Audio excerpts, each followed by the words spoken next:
Hi everyone, this is Mark of Tech Pinas and I'm now here at the headquarters of Great Buys Home Depot Inc. at St. Francis Square to do a quick unboxing of one of the units that they will be offering via the upcoming Lazada sale on May 30, 2019. So AUX is a growing air conditioning brand in the Philippines, and what's good about them is that they offer 5 years parts warranty for the unit itself and 10 years warranty for the compressor, which is really big compared to competing brands. Okay, so joining me for this unboxing is Sir Jeremy, Sir Lofel, and Monica from AUX. So again, we'll be unboxing the 1 horsepower AUX split type aircon, which costs 22,500 via the Lazada sale. Alright, so ready na ba kayo, sirs and ma'am? Ready! Ready na! Okay, let's do this! Hi Tech Pinas viewers, andito kami ngayon para i-unbox tong AUX J-Series Split Type Aircon. At itong isa ay indoor and outdoor. Ito nga pala kasama ko si Lupel. Parehas kaming technician ng AUX. Mag-start tayo ngayon mag-open ng box dito sa indoor.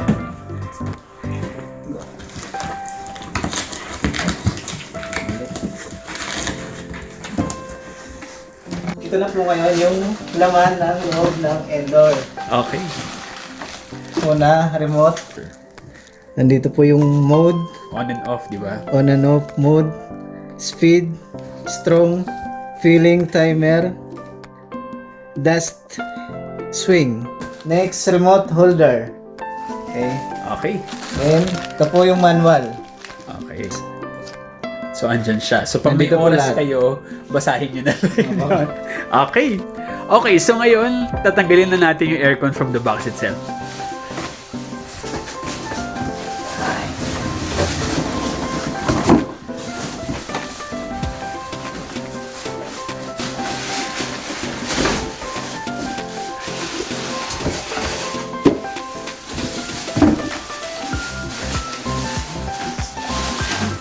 Okay.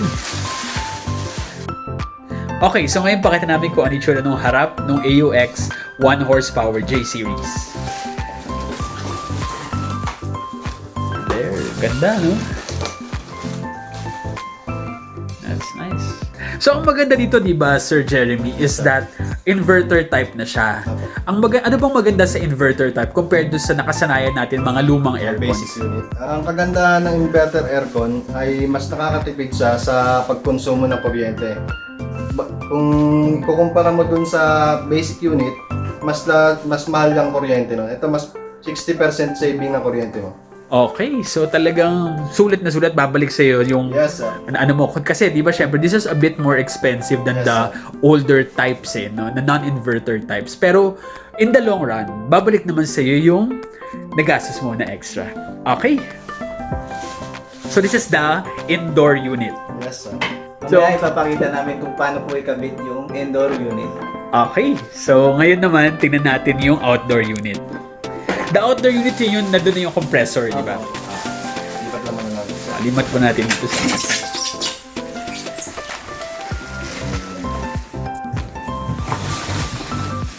yun. Ito na po ang open box ng outdoor unit. Bali, meron po siyang spring 10 feet na copper tube. Ito po, at meron din po siyang libreng polyethylene tape. Okay, so ito yung madalas natin nakita sa labas ng bahay na talaga. Yes, sir. No? So, ayun siya.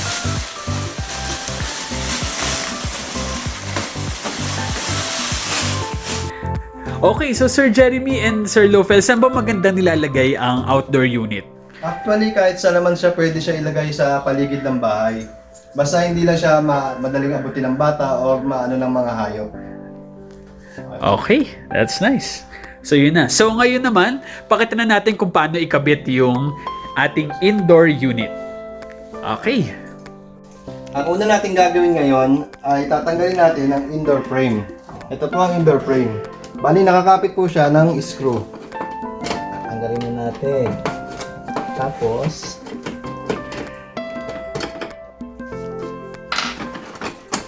Bali, ito na po siya. Okay, so nakasama na siya dun sa talagang Kasama po package. siya dito ano? sa unit natin, sa indoor unit. Okay. Bali, ito po ang location ng pagkakabitan natin ng indoor unit. Aha. Paano ikabit? Bali, ganito po ang pagkabit niyan. Kailangan na.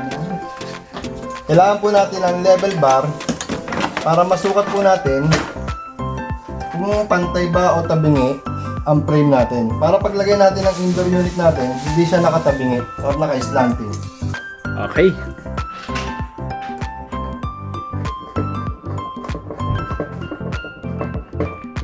Usually doon sa mga bumili na sa inyo ng units, saan madalas nila pinapakabit yung mga AUX aircons nila? Karamihan set na nagpapakabit sa amin sa mga condo, mga residential area lang. Condo and residential. Yes, sir. Sir, ikakabit na po namin ang indoor unit dito sa frame. Okay. Bali, ito po pala ang drain line niya. Mhm. Ang labasan po ng drain niya. May tented din pala itong hose na soft na ano, kasama. Kasama na.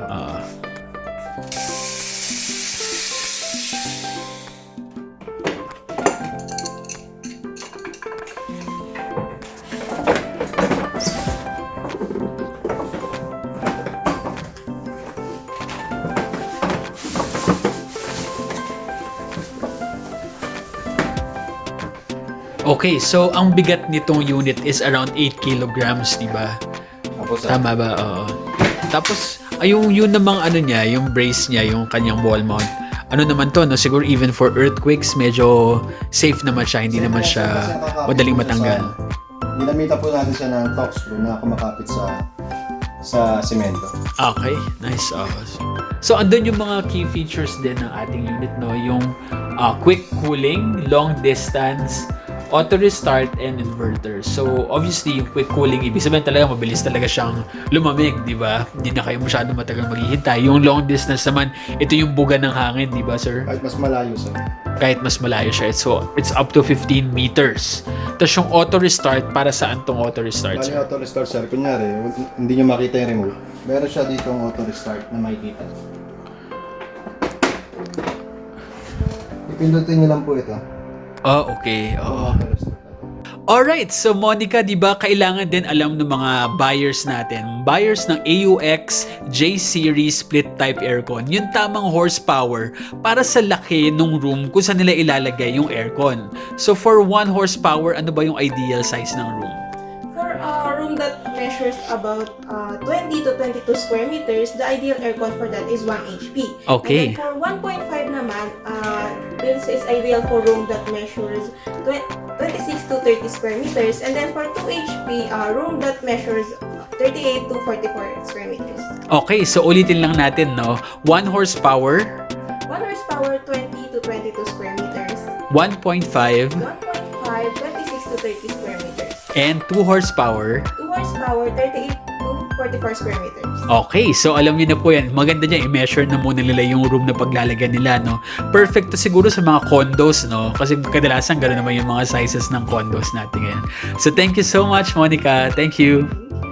Kaya nga nasabi mo, Sir Mark, ang kagandahan ng aircon namin ay ang 10 years warranty compressor niya at ng 5 years spare part warranty niya.